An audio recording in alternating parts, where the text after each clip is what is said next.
The funeral home smelled of carnations and formaldehyde, and the son stood at the open casket for a long time after everyone else had stepped back. His father's hands were folded over a rosary someone had placed there, probably his aunt.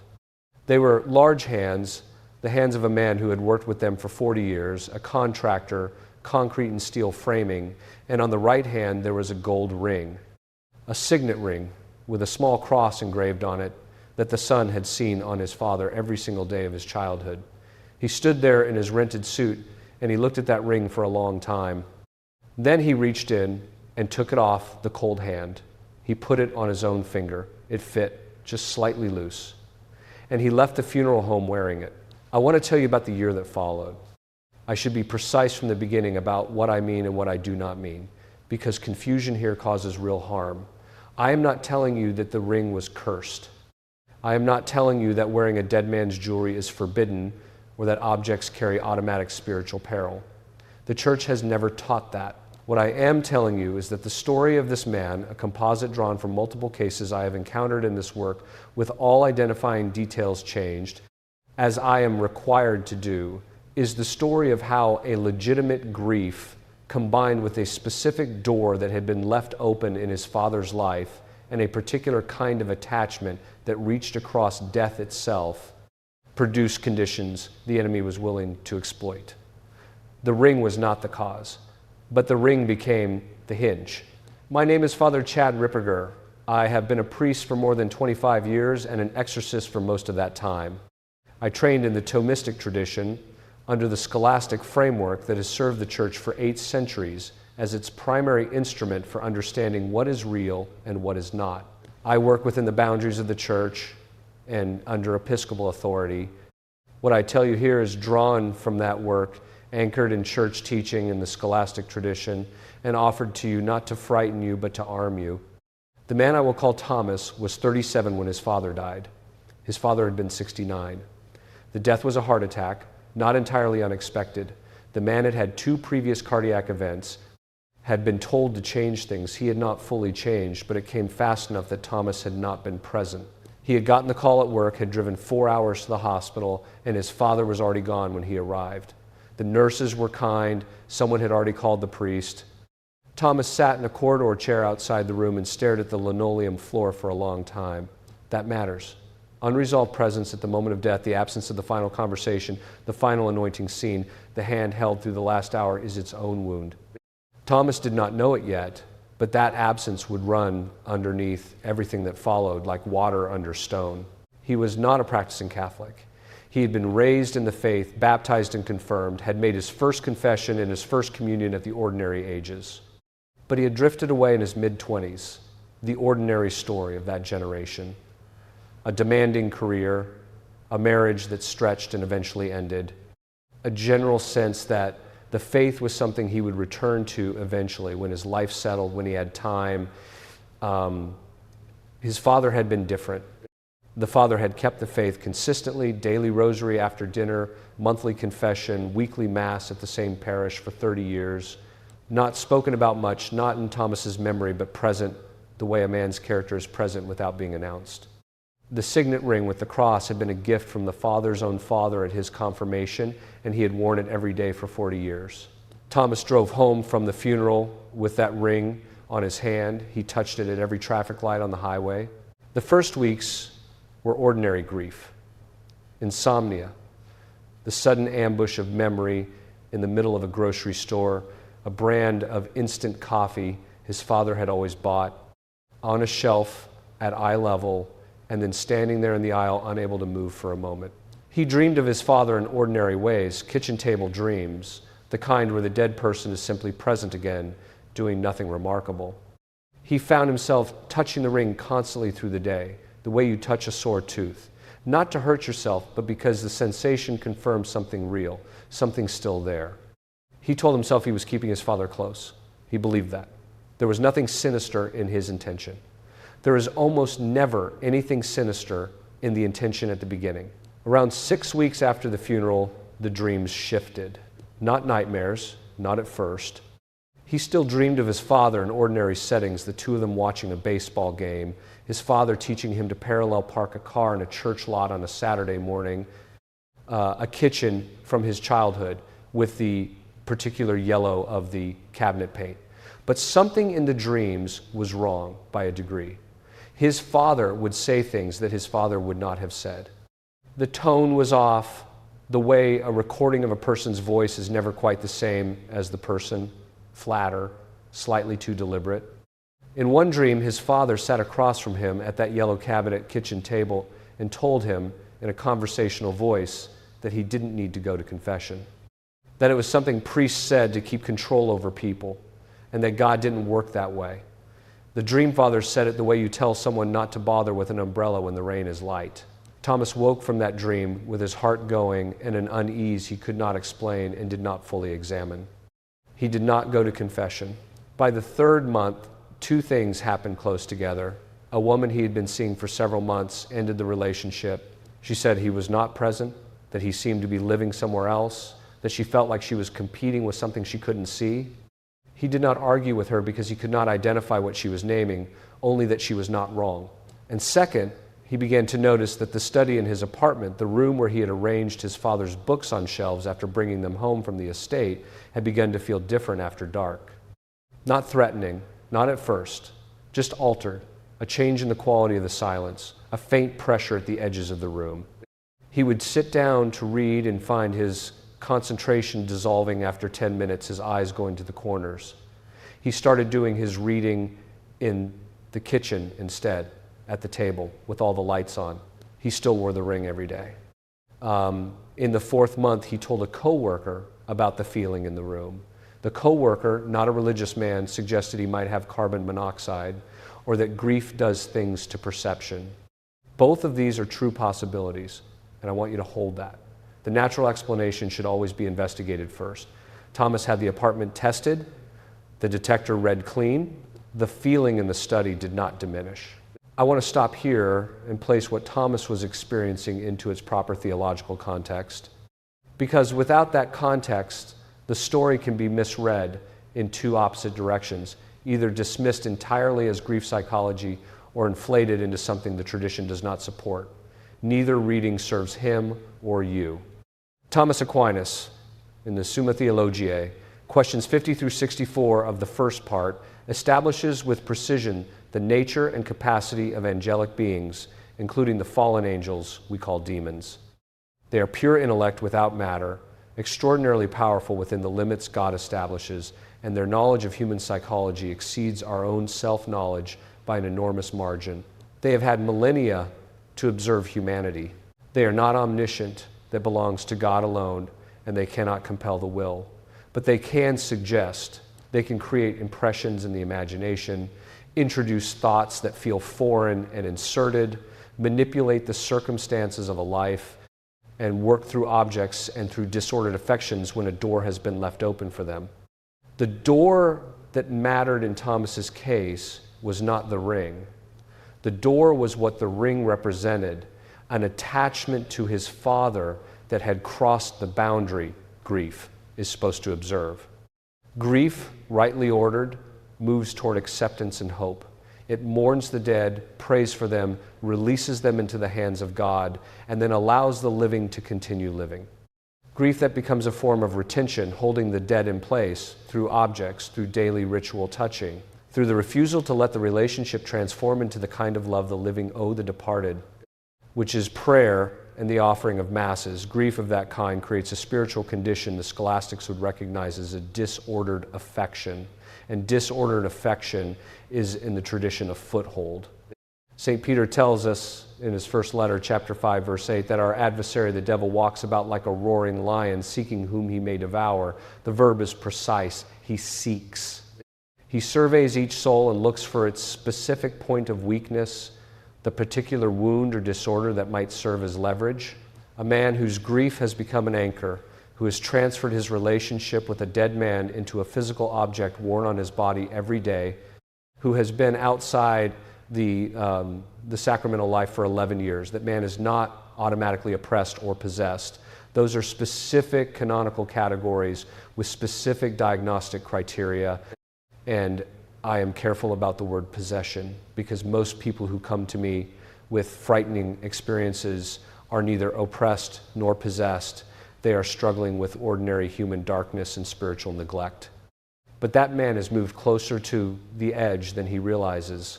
There is another element in Thomas's case that I discovered only later when members of his family spoke to me in the context of pastoral consultation.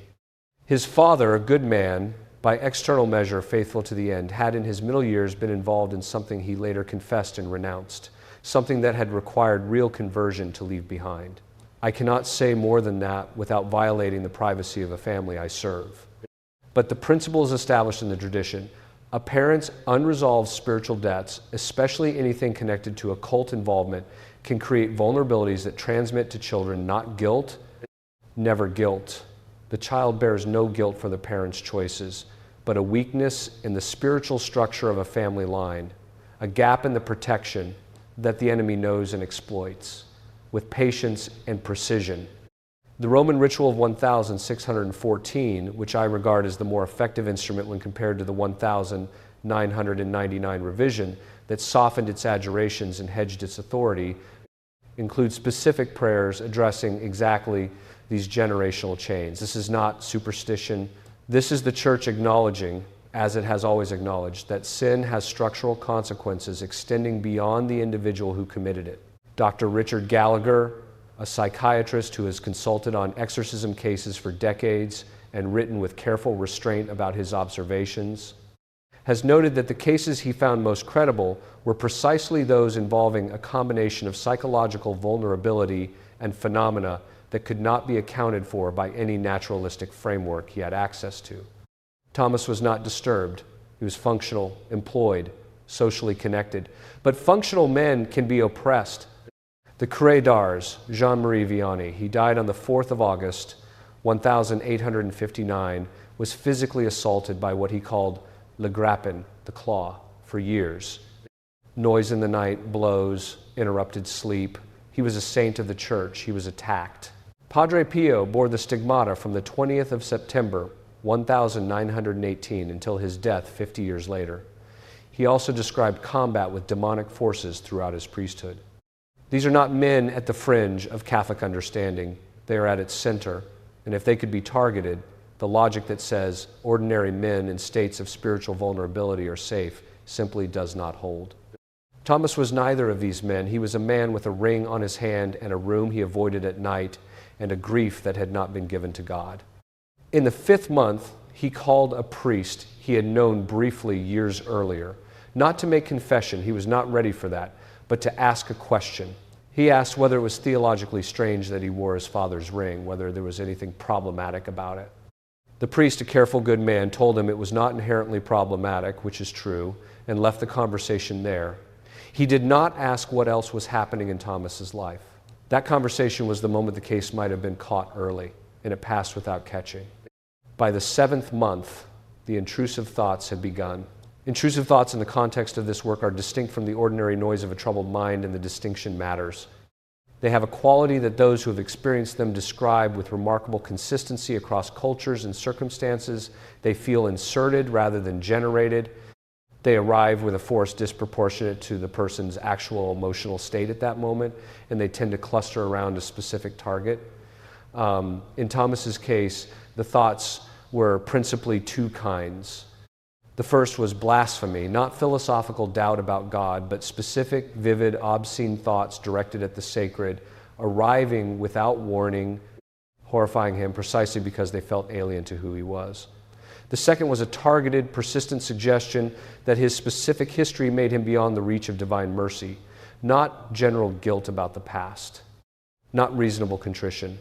A suggestion arriving with the force of fact that for him particularly, God's forgiveness was not available, that the gap was too wide, that he had waited too long and had done too much.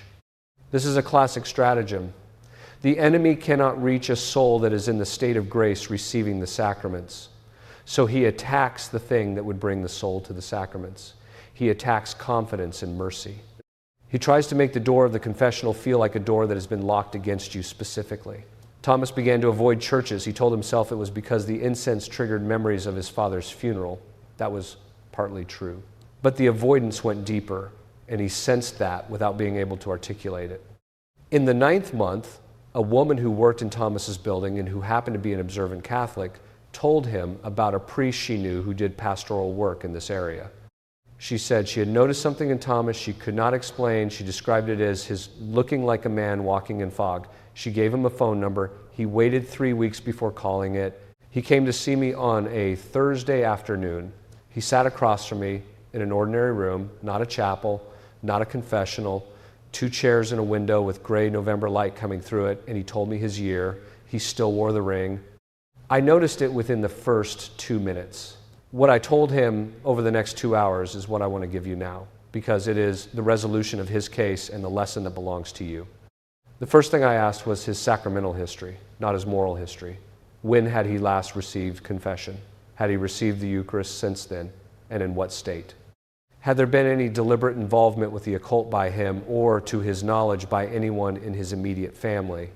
He answered without evasion, and I listened. He had not received the sacraments in 11 years. He had been to a wedding in a Catholic church and received communion without being in the state of grace because he had not confessed in over a decade and was carrying serious sin. That reception unworthy communion is itself a grave matter. Paul's first letter to the Corinthians, chapter 11, verses 27 through 29, states that whoever eats the bread or drinks the cup of the Lord in an unworthy manner eats and drinks judgment on himself. I do not say this to condemn Thomas. I say it because it is part of the picture of his condition and his vulnerability. About his father's history, the period in his father's middle years, the thing that was not discussed in the family, Thomas confirmed it was real, confirmed something had happened, confirmed that his father had come back from it, and that the last decade of his life had been the most devout decade of all. The father had found his way back. That is the mercy of God, and we thank God for it. But there had been a period, and periods leave traces. I told Thomas what I believe, based on the tradition and on the cases I have worked over more than 2 decades. The ring was not the problem. The ring was a focus of attachment, and the attachment had created a condition of vulnerability, and that vulnerability had been recognized and probed by something with far more patience and perceptive precision than either Thomas or I possess. The dreams that gave his father the wrong voice were not his father. His father was in the hands of God. The church teaches us to hope for the souls of the departed and to pray for those in purgatory. And Thomas's obligation to his father was to pray for him, to offer masses for him, to commend him to the divine mercy, not to keep him present through an object worn on his hand. This is the doctrinal center of everything I have told you. We do not own the dead. We love them, we pray for them, we commend them to God, and we release them. The attempt to retain them, to hold them attached to us through objects or through a grief that refuses to move toward hope is a disorder of love, not a sin in the ordinary sense, not a wickedness. Thomas was not evil, and his love for his father was real. But disordered love, in the scholastic tradition, is a foothold, and a foothold is enough. I did not bless the ring that afternoon. I told him to take it off and to put it somewhere safe, not to throw it away. It is a legitimate object and may have been blessed. It belongs to a man who wore it faithfully for 40 years, but to remove it from his person until he had addressed the more fundamental questions. He was resistant to this suggestion. That resistance was itself informative. An object you cannot willingly set down has become something other than a keepsake. I told him he needed to go to confession, to confess his reception of the Eucharist in an unworthy state, to confess the 11 years. Not because God was waiting to punish him, but because the sacrament of penance is the mechanism Christ established for the restoration of grace. In John's Gospel, chapter 20, verse 23, the risen Christ breathes on the apostles and says, "Whose sins you forgive, they are forgiven. Whose sins you retain, they are retained." That authority, transmitted through apostolic succession and exercised in every valid confessional in the world today, is the gate back inside the walls. You cannot fight in this territory from outside those walls. Confession is how you return. He went 4 days later. He called me afterward. He said the priest had been kind and that he had wept through part of it. He said afterward he felt, and I am using his exact word, empty. I told him that was right. Contrition empties what is accumulated. Then the sacrament fills the space with grace. That is precisely the mechanism I came to his apartment and blessed it room by room. I paid particular attention to the room he had been avoiding. I blessed it with holy water under the older form, exorcised salt at the thresholds, a crucifix placed at the entrance. I told him to get his own supply of holy water and to use it when the room felt wrong, not as a superstitious defense against invisible threats, but as a sacramental act, an act of faith that places a space under the protection of God who made it. I told him to consecrate himself and his home to the Sacred Heart of Jesus and the Immaculate Heart of Mary. This consecration is simple in its words and decisive in its effect. It is an act of the will that places the person and the household explicitly under divine protection and Marian intercession. It does not require elaborate ceremony. It requires sincerity and a clear intention. I told him to begin the rosary, 1 decade per day to begin, not 5, not as a spiritual project, but as a daily act of placing himself under Our Lady's care. Whenever one thinks of the broader theological debates of the last 60 years, Our Lady's intercession has not diminished. The rosary is the prayer that at Fatima in May and October of 1917 was specifically requested by heaven as the protection fitted to this particular era of history. And I told him to have masses offered for his father's soul. This was the most important practical instruction I gave him. The sacrifice of the Mass, offered in particular intention for a soul in purgatory, is the most efficacious prayer the Church possesses, more efficacious than any other prayer. If his father was carrying any unresolved debt, if the years of his middle life had left any trace that the mercy of God had not yet fully cleared, which is not for me to say, then the Mass applied specifically to his soul was the instrument. Thomas had been trying to keep his father present through a ring on his hand. The Church had a better way. Give your father to God. Offer him. Release him. Let the Mass do what the Mass is designed to do. Before I continue, I want to draw a boundary I am required to draw.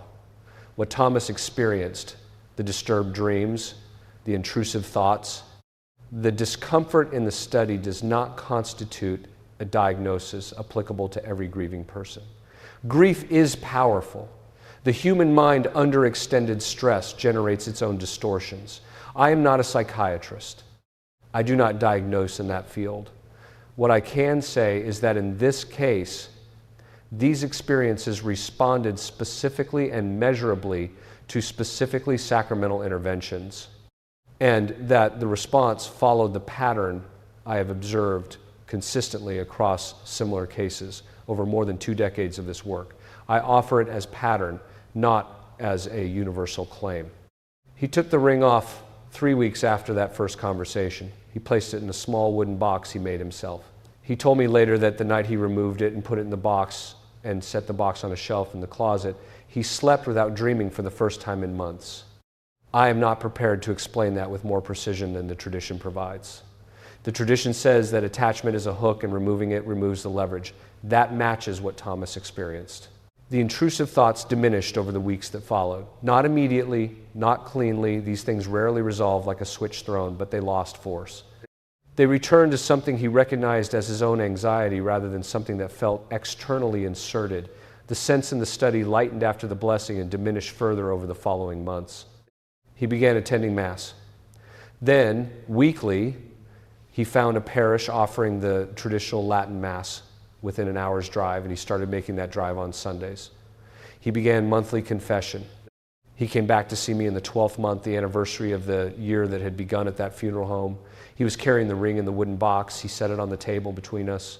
He said he was keeping it as an object of love and memory, not of attachment, and that he prayed for his father every day and had offered 12 Masses for his father's soul over those 8 months, 1 for each month of his father's final illness. He looked like a different man. He looked like a man who had been returned to himself. That is what the tradition is for, not to frighten us away from grief or from love or from the ordinary objects that carry the memory of people we have lost, but to give us the framework that keeps grief within its proper bounds, that keeps love directed toward the living God who holds the dead in his hands, and that gives the enemy nothing to work with. Now let me tell you why cases like Thomas's are more common than they were a generation ago. Not because the enemy has grown stronger, he is what he has always been. His power has not increased, but because the infrastructure of protection the Church maintained for centuries has been systematically dismantled, mostly through neglect and bad formation, and the enemy no longer needs to be subtle. The collapse is not abstract, it has specific dates and mechanisms. Vatican II concluded in 1965. The reforms that followed, many of them not required by the Council's documents themselves, but implemented under the Council's name, included a shift in catechetical emphasis away from the four last things, death, judgment, heaven, and toward a relational and horizontal vision of church that was warmer in its presentation but considerably less armored. Within 10 years of the Council's close, weekly Mass attendance in the United States had dropped by roughly half. The data is not in serious dispute. The collapse in confession has been more severe. Surveys across Catholic populations consistently find that the majority of self-identified Catholics receive the sacrament of penance once a year or less.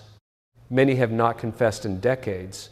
The number who receive the Eucharist weekly while confessing annually or less is substantial, which means a significant portion of the Catholics receiving communion each Sunday are receiving it in a state that may not be a state of grace, not because they intend sacrilege.